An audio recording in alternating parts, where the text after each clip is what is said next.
Welcome back to the deep dive. It is great to have you with us. Great to be here. So today we're taking a little bit of a step back from, the big history books. Usually when we talk about genius, we have a very specific image in our minds. Oh, yeah. You think of the heavy hitters. The heavy hitters, exactly. Einstein scribbling on a blackboard, Churchill commanding a room. Mandela. The people who changed the soul of a nation. Right. We think of the people who changed the course of history, but on this huge macro scale. The ones whose names end up carved into stone buildings. Or printed on currency, the whole great man theory of history. Right. But today, we're pivoting. We're looking at a completely different breed of brilliance. A different level. We're looking at the minor genius. Which is a term that sounds, I don't know, almost like an insult. It does. It sounds a little dismissive, but it really isn't. Not at all. Not at all. It's actually where most of life happens. These are the people who solve the small, pervasive, sticky problems that make up the actual texture of our daily lives. The little frictions. Yes. I'm talking about questions like, how do you sell a vegetable chopper to someone who, doesn't even like to cook? Or how do you create a spaghetti sauce that millions and millions of people all agree is delicious? Which seems impossible. Or, maybe more practically for some of us, how do you get a dog to stop biting your ankles without, completely losing your mind? It's the genius of the everyday. And to explore this, we're opening up a collection of essays that I think is it's essential reading for anyone interested in human behavior. Which one is it? It's What the Dog Saw by Malcolm Gladwell. Ah, okay. Now, I want to be clear about our mission here. This isn't just a summary of a bunch of random articles. No, we're not just going to read you the back of the book. Exactly. We're looking for the hidden logic. Gladwell has this specific obsession. He looks at the world through the eyes of obsessives and pioneers and outsiders. And he's always trying to understand the psychology behind things. Yes, behind the products we buy, the risks we take. And, well, the animals we live with. And what I found so compelling in the research for this guide is that whether it's a pitchman on the boardwalk or a doctor inventing a pill. Two very different people. Totally different worlds. Yeah. But their success or failure, it almost always hinges on one single thing. And what's that? How well they understand human nature. Or, in one specific case we'll definitely get to, animal nature. Right. And looking at the stack of notes here, the sheer variety is just wild. We've got hair dye, we've got the stock market, We've got ketchup. I mean, I never, ever thought I'd spend this much time thinking about the physics of ketchup. It's surprisingly complex, isn't it? But I think we should start where the money changes hands. Okay. Let's start with the art of the pitch. Because if we are talking about minor geniuses, we have to talk about the man who basically conquered the American kitchen. Ron Popel. the set it and forget it guy. The very same. But here's where it gets really interesting. To understand Ron Popel, you can't just look at him as a TV personality. There's more to it. There's a whole lineage. This wasn't just a guy selling stuff. This was like a dynasty. The Morris-Popel clan. Reading about this family, it honestly felt like reading about the Medicis. But instead of Florence and art, it was the Atlantic City boardwalk and kitchen gadgets. That is a perfect analogy. Yeah. It really starts with his great-uncle Nathan Morris, who is known as the pitchman's pitchman. The best of the best. Right. This family basically invented the way we sell things directly to consumers. And they were performers. I mean, high drama. There's this incredible anecdote about Nathan Morris in court that it sums up their entire worldview. Oh, this is the heart attack story. This is gold. Okay, set the scene for us. Okay, so Nathan Morris is in court. This was common for them. They were always fighting over patents or city ordinances, that kind of thing. Right. So the opposing lawyer is trying to discredit him. He wants to paint Nathan as a huckster, a street peddler, someone beneath dignity. Just a carny. Exactly. And the judge interrupts, and he points a finger at Nathan and says, I know you. You're a pitchman. I've seen you on the boardwalk. And in that context, being called a pitchman is basically being called a con artist. It's a huge insult. It was an attack on his soul.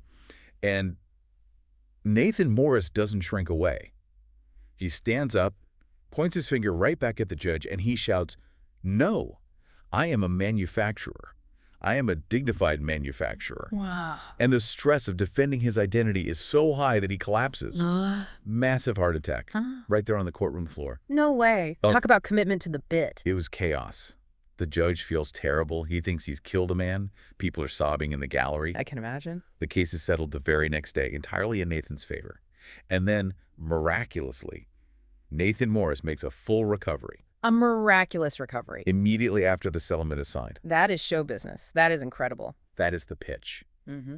And Ron Popeil grew up in this atmosphere. His father, S.J. Popeil, invented the Veg-O-Matic. But the philosophy they passed down, and this is the key to the minor genius here, was that the product had to be the star. Right, which is counterintuitive.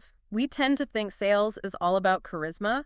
You know, the idea that a good salesman can sell ice to an Eskimo. Mm-hmm. But the Popeils didn't believe that. No.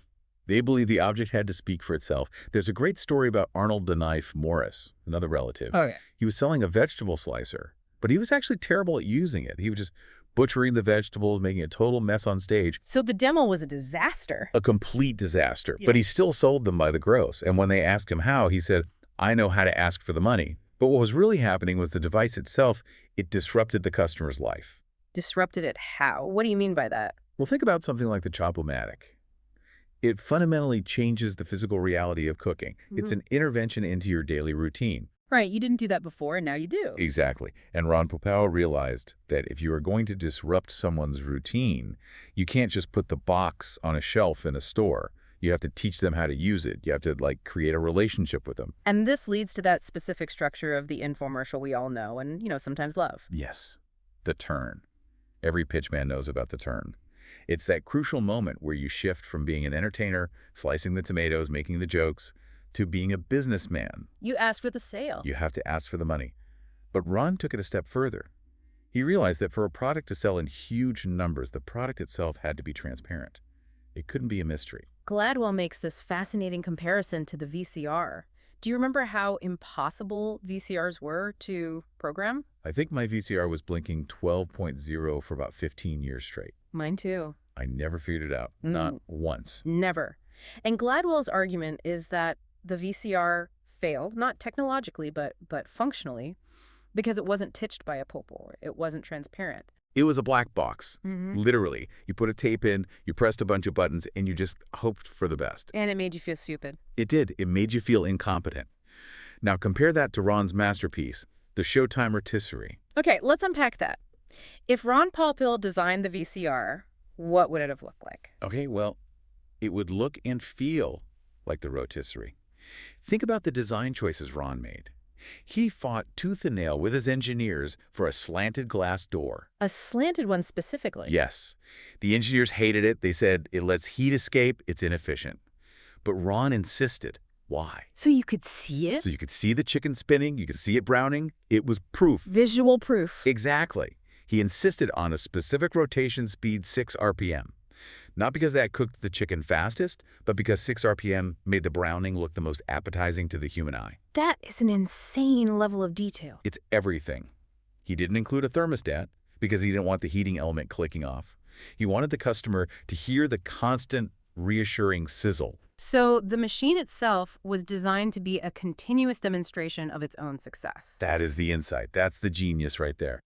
If Ron designed the VCR, the tape would be visible, spinning inside. You'd hear a loud, reassuring click when you pressed a button. He would have walked you through the process, step by step, in the commercial. The pitch isn't just talk. It's about designing a product that fulfills the promise of the demonstration. He designed away the anxiety. It reminds me of that detail about the hairspray. What was it called? GLH. Oh, the spray paint for bald spots. Great-looking hair. Yes. Ron Popeil literally sprays his own head in an interview to prove it works. He's his own best customer. And then he sprays the interviewer's head. He sprays the interviewer, but that's the thing, he believes it. You can tell he genuinely believes the product works. He isn't scamming you. He's solving a problem he genuinely believes you have. That's the genius. Yeah. He bridges that gap between the cold, hard gadget and the warm, messy human need for, an easy chicken dinner or a full head of hair. Speaking of human needs, let's talk about food. Mm-hmm. Because this deep dive takes a hard left turn into the condiment aisle.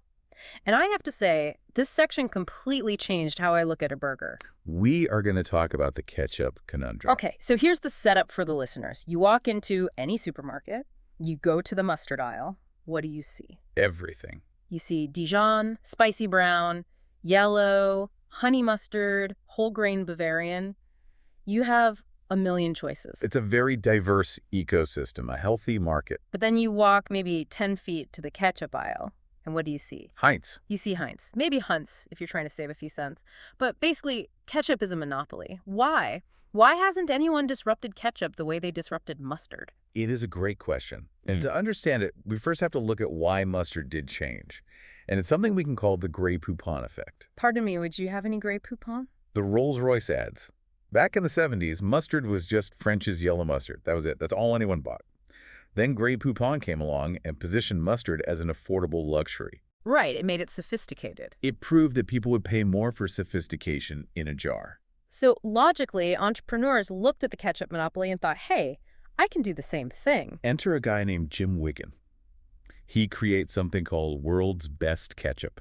Ambitious name. Very. He uses expensive tomatoes, real maple syrup, exotic spices. He packages it in a fancy glass bottle. He is trying to do for ketchup exactly what Grey Poupon did for mustard. What happened? It failed. Miserably. Nobody wanted it. But why? If we want fancy mustard and we want fancy pasta sauce and fancy coffee, Right. why don't we want fancy ketchup? To answer that question, we have to introduce another minor genius, a man named Howard Moskowitz.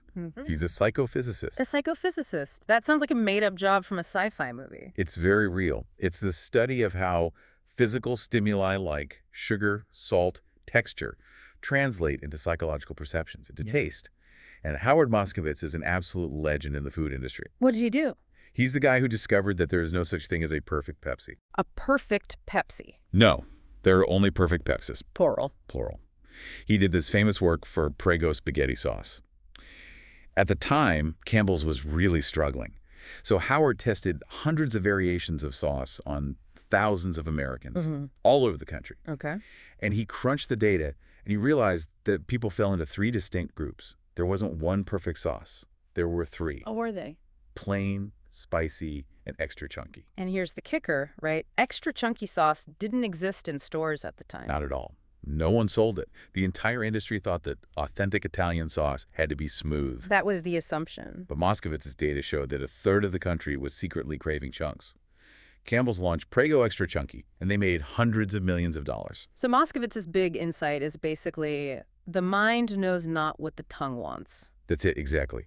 People can't explain their desires. If you ask them what they want, they'll say authentic or rich. But if you give them the options, the data reveals what they actually crave. He democratized taste. So, back to the mystery. If the Moskowitz rule says plurality is better, if we want chunks in our sauce and seeds in our mustard, why did the fancy ketchup fail? Why doesn't that rule apply to ketchup? Because of a concept in psychophysics called amplitude. Amplitude. Okay, break that down for me in non-scientific terms. Think of flavor like an orchestra. Low amplitude means you can hear the individual instruments clearly. You can taste the vinegar, then you taste the tomato, then the sugar.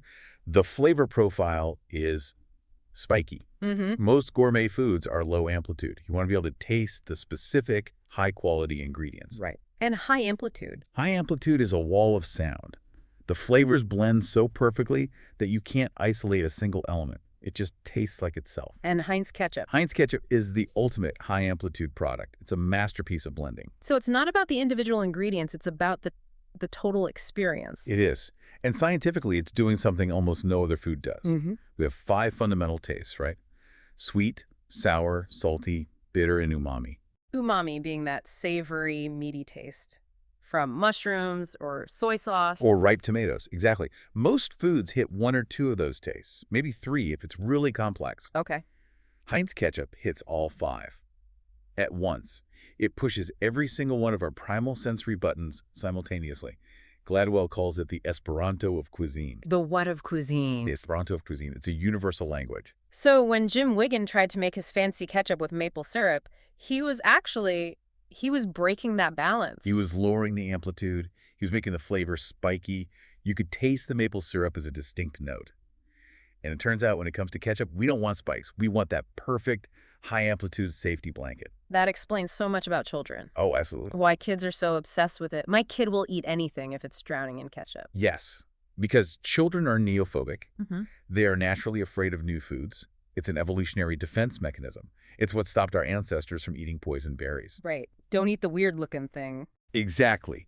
Ketchup completely overrides that fear. It provides such a massive, familiar, high-amplitude sensory input that it masks the flavor of whatever scary new vegetable is underneath it. So ketchup is basically a sensory override switch for the brain. That's a perfect way to put it. It makes the unknown edible. It's not about the food. It's about the feeling of safety. It's the minor genius of understanding sensory comfort. All right, so we've covered gadgets and condiments. Now let's talk about something a little more personal. Let's talk about identity. Okay. Specifically, hair dye.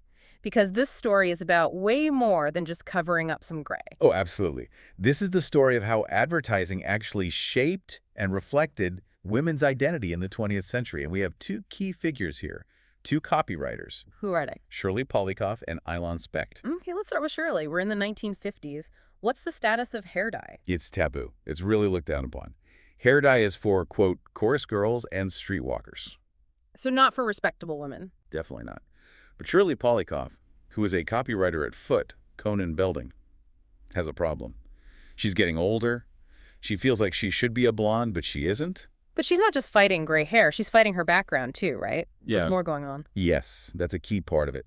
She's Jewish, from Brooklyn, first-generation American, and she had this deeply humiliating experience where her mother-in-law asked her son, loudly, in front of everyone, how much pays the price for painting the hair. Oof.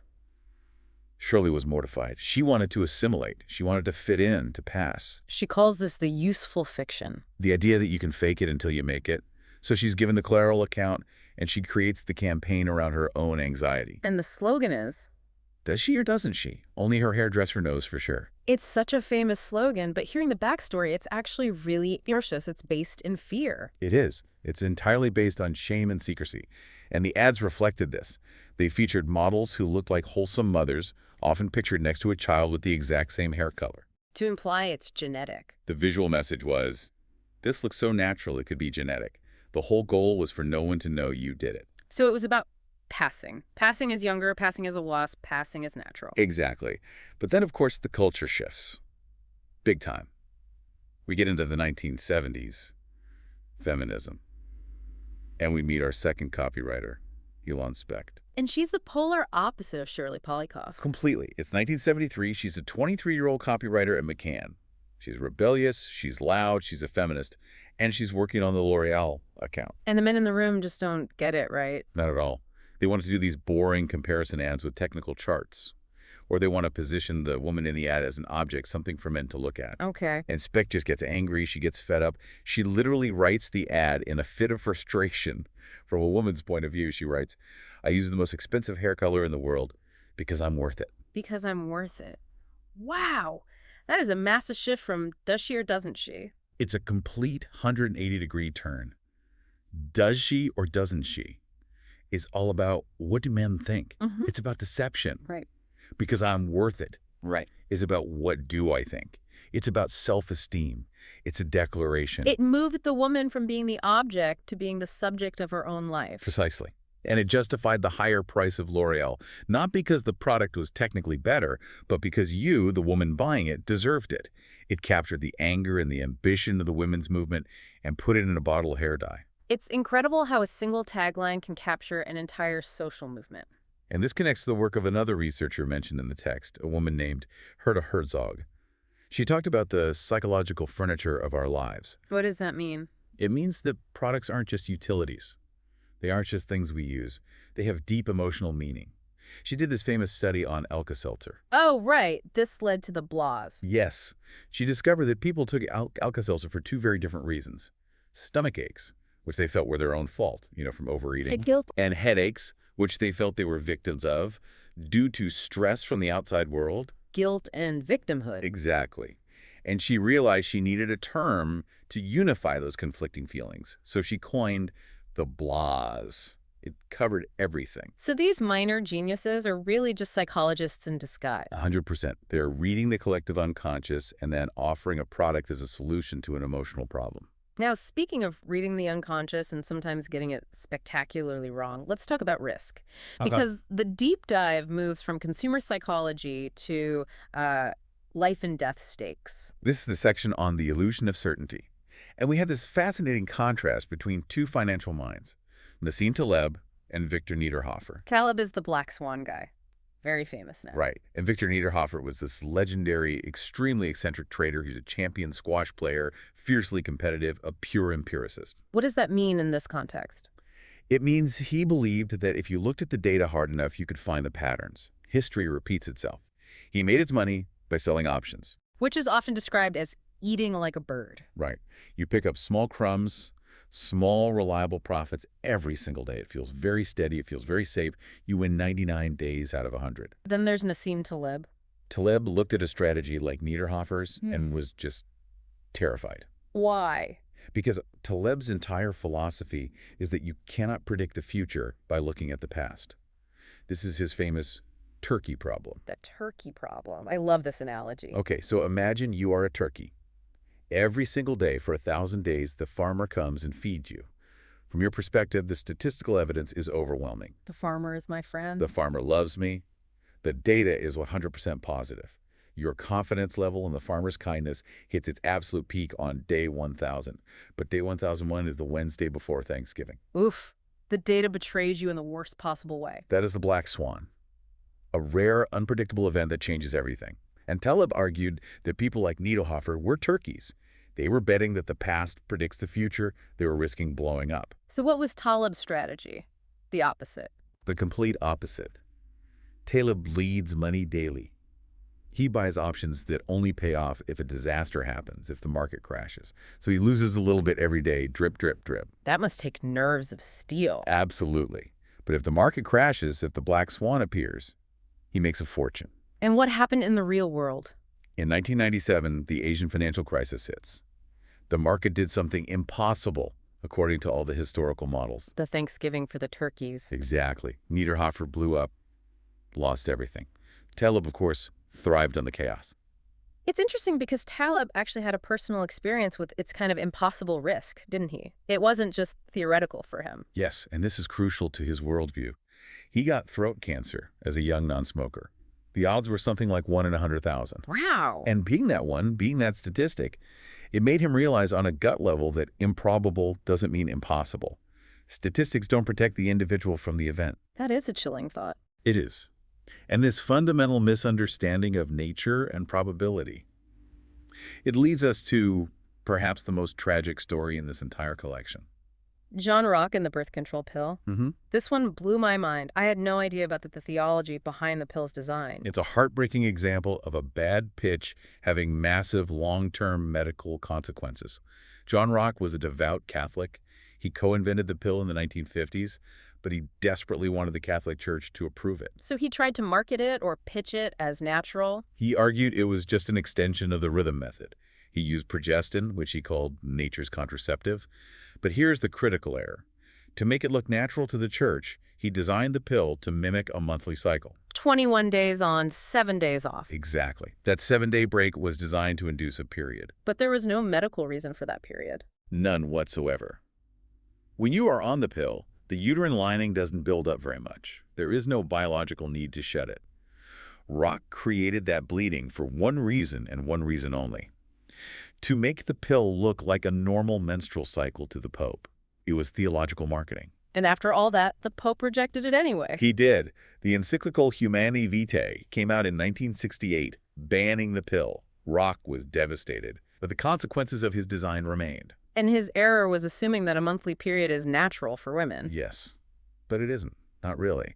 Gladwell cites the anthropologist Beverly Strassman, who studied the Dogon tribe in Mali. A pre-industrial society. Right. And she found that because of frequent pregnancies and long-term breastfeeding, women in a natural state only menstruate about 100 times in their entire lives. 100 times. Okay.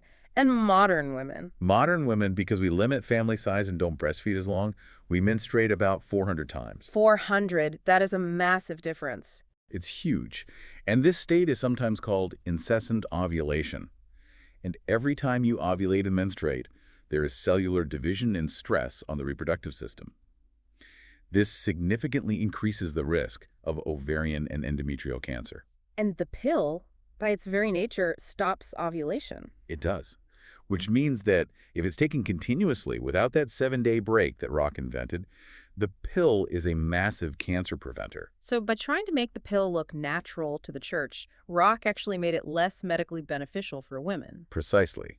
If he had pitched the pill as a cancer-preventing drug, a medical necessity rather than a contraceptive, the story might have been entirely different. The church might have even accepted it. Wow. Instead, he created a regimen that caused unnecessary suffering, cramps, bleeding, anemia for millions of women, all based on a flawed pitch, a misunderstanding of what natural really means. It's the ultimate example of a bad pitch having real-world consequences. He was so obsessed with the story he was telling the church that he ignored the biological reality in front of him. He misunderstood nature. Huh. He thought nature was a monthly cycle. But from an evolutionary perspective, nature is actually the suppression of the cycle through pregnancy and nursing. He was pitching a modern anomaly as an ancient truth. That is a heavy realization. Okay, we've talked about misreading the market, misreading risk, and misreading our own biology. Let's pivot to our final minor genius. Let's talk about a human who seems to understand nature better than almost anyone, Cesar Millan. The dog whisperer. I've seen the show, and the guy seems like magic. It's uncanny. But Gladwell goes to visit him, and it turns out it's not magic at all. It's biomechanics. It is, and the key insight here, the thing everyone needs to understand about him is that Caesar rehabilitates dogs, but he trains people. Explain that. What does that mean in practice? Well, take the case of John B. This was a Korean Jindo that was terrorizing his owner, a man named Scott. And Scott is a character actor, so he's very expressive, twitchy, complex energy. And the dog hated it. The dog was confused and threatened by it. Gladwell describes this confrontation between Caesar and John B. And to an untrained eye, it looks like a fight. But it's not. It's what's called regulation. Regulation. Caesar isn't fighting the dog. He's matching the dog's energy, but remaining completely calm and centered. He's regulating the situation. There's this analysis of Caesar's movement by, of all people, dance experts, right? Yes. This is my favorite part of the whole book. Yeah. Gladwell brings in experts in something called Loban movement analysis. They analyze Caesar like he's a ballet dancer. And what do they find? They say he has beautiful phrasing. Phrasing. In movement. It means his movements have a clear beginning, middle, and end. He is vertical, he's symmetrical, he's stable. And here's the key word. Right. He doesn't command. He solicits. Solicit. He invites the dog to follow him. He creates this calm vacuum of authority that the dog instinctively wants to fill by following. It's about congruency. His intention matches his movement perfectly. There are no mixed signals.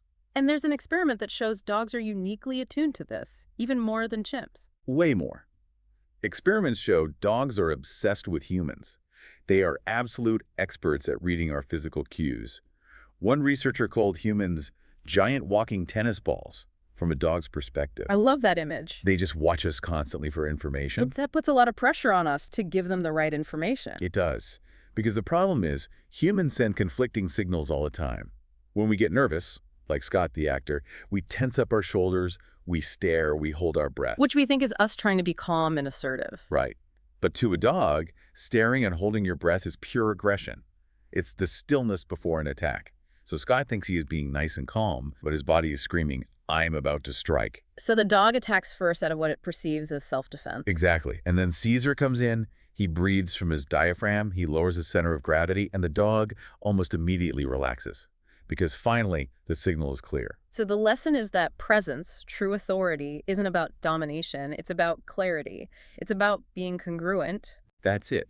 Your body and your intention are saying the same thing. Wow. So we have covered a massive amount of ground here, from the Atlantic City Boardwalk to the dog park in South Central LA. It's a journey through the hidden logic of the world. So let's try to tie this all together. What is the thread? What connects Ron Popeil to Cesar Millan? I think the thread is about seeing what other people miss. Yeah. It's about paying attention to the details. Okay. Ron Popeil and Jim Wigan, the ketchup guy, they showed us that people don't actually know what they want until you show it to them. You have to demonstrate it. You have to make it clear. And Shirley Polikoff and Ilon Specht with the hair dye. They showed us that products aren't just things. They are tools we use to construct our identities, to tell stories about ourselves. And then the risks. Nassim Taleb and John Rock, they're a warning. They showed us that what we think is safe or natural often isn't, and that our assumptions, whether it's about the stock market or the female body, can lead to disaster if we don't question them. And Cesar, what's his piece of the puzzle? Caesar showed us that our bodies speak louder than our words, that we are communicating constantly, whether we know it or not. And sometimes we're sending the wrong message. It's funny. We like to think of ourselves as these rational decision makers. We navigate the world with logic and spreadsheets.